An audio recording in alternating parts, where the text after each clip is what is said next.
Updates, alamin naman natin ang mga kaganapan sa mundo ng international sports scene sa report ni teammate Justin Ilano.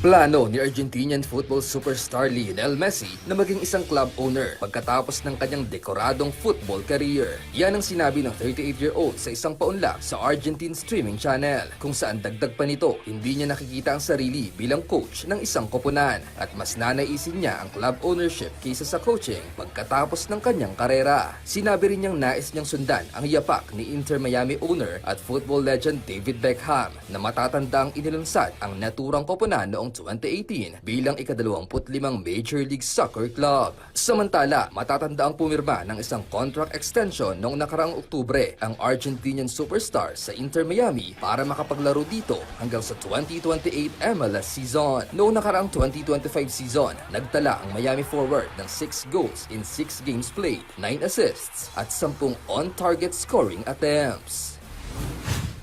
Sa basketball naman, lilisanin na ni star guard Trae Young ang syudad ng Atlanta matapos itong ipadala sa Washington Wizards nitong nakaraang Huwebes. Magtatapos na ang 7-year stint ng 4-time All-Star para sa Hawks matapos nitong i-trade kay veteran shooting guard CJ McCollum ng Wizards. Plano ng Hawks organization na palibutan ng pagpukusan ang mga bagitong stars na pinapangunahan ni Jalen Johnson, Nickeil Alexander-Walker, Dyson Daniel at Zach Rizache. Sa kanyang 7 taon sa Atlanta, nakapagtala si Young ng career averages na 25.2 points, 9.8 assists, 3.5 rebounds, 4 na All-Star selection, All-Rookie First Team, All-NBA Third Team at assists leader noong nakaraang season.